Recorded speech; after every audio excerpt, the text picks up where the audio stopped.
to fossil fuel companies when we know everything they produce, everything they create ultimately impact us? Some of it kills us fast, others kills us slowly, but there is no time to waste. We need a clear language out of the multilateral decision that calls for a transition away from fossil fuels. We need a covered decision that includes a pathway to end deforestation by 2035. I mean, if we cannot even mention fossil fuels, if we cannot talk about their phased out, if we cannot commit to protect forests, what the heck are we doing here? If we cannot ensure a pathway to end deforestation at the COP of the Amazonia, guess what? I don't think we're gonna get it anywhere else. That's what I'm gonna say for now. Thank you. Thank you so much.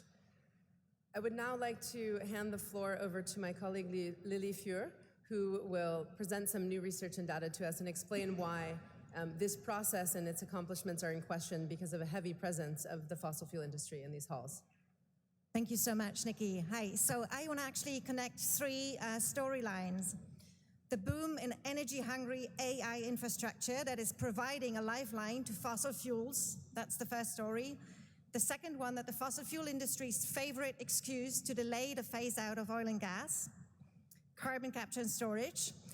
And the third story, lobbyists in the hallways of this COP that are undermining ambition and justice. So as the climate crisis escalates around us, the fossil fuel industry's favorite excuse to delay the urgently needed and legally mandated fossil fuel phase-out remains carbon capture and storage. CCS, a technology that aims to trap the carbon dioxide emissions from polluting entities and store them underground. But CCS is a dangerous distraction.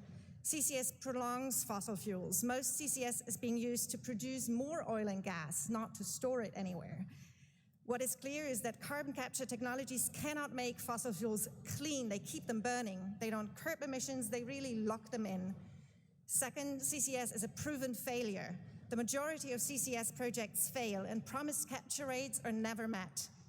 Third, CCS is an empty promise. 90% of planned CCS projects in the power sector were actually never built. And fourth, CCS is extremely costly and governments are really wasting scarce public resources on an ineffective strategy that they could be spending on helping communities and on real solutions.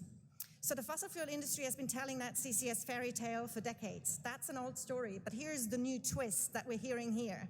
With the build out of the energy-hungry data centers needed for artificial intelligence and big tech's interest in appearing green, those power needs are really being exploited by the fossil fuel industry and their CCS allies to try to extend the life of fossil fuels dressed up with a CCS disguise. So CCS basically lets oil and gas giants appear green, delaying the renewable energy transition and continue polluting, all while collecting massive government handouts. So how does this story play out here at COP30? So here's what we found. We counted lobbyists, CCS lobbyists. We found 531 CCS lobbyists that have gained access to COP30. That is more COP30 passes for CCS lobbyists than 62 national delegations combined. It's the largest number of CCS lobbyists at a UN climate summit since we at Ciel started analyzing these conference registrations a few years ago. The number of CCS lobbyists has increased for the third consecutive year.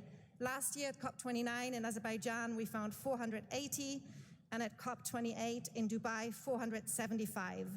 So after 531 CCS lobbyists this time, 44 gain access to COP30 as part of national delegations, potentially gaining really privileged access to the talks.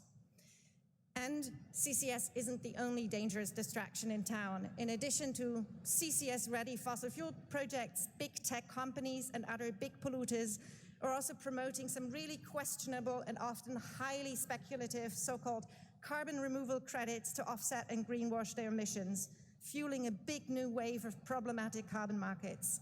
So to conclude, the climate negotiations are really under siege. The more than 530 CCS lobbyists here in Belém are joined by hundreds more fossil fuel lobbyists, as we heard from the Kick Big Polluters Out coalition a few days ago. But the world doesn't need fossil fuel tech fantasies ranging from carbon capture and storage to carbon removal to marine and even solar geoengineering, because they only justify business as usual for big polluters and for Silicon Valley billionaires. Just like we don't invite the tobacco industry representatives to write the rules of the Tobacco Convention, fossil fuel lobbyists and their false excuses should have no space here at COP30. We need a climate process that really works for people and planet. Thank you. Thank you very much. I'd now like to turn the floor over to Nicole.